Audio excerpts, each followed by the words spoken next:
Saviez-vous que le Bayern Munich il fut un temps, arboré des symboles nazis sur son maillot? Et cela alors que le club a une forte histoire juive?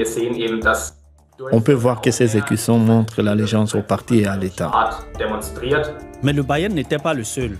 D'autres clubs de la Gauliga affichaient également ces symboles sur leur maillot. On peut peut-être l'assimiler à l'insigne de la Bundesliga qu'on porte aujourd'hui sur la manche, même si la comparaison est un peu boiteuse. Certains fondateurs du Bayern étaient juifs et le Bayern a remporté son premier titre en 1932 sous la direction d'un président juif, Kurt Landauer. Il a démissionné lorsque les nazis ont pris le pouvoir en 1933. Nous ne savons tout simplement pas ce qu'il a ressenti.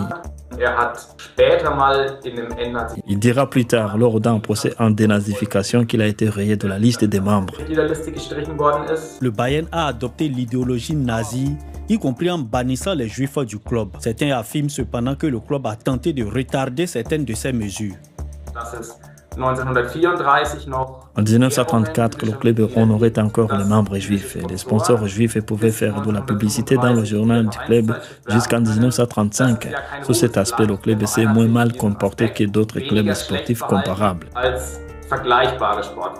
Kurt Landauer est revenu au club après la chute des nazis.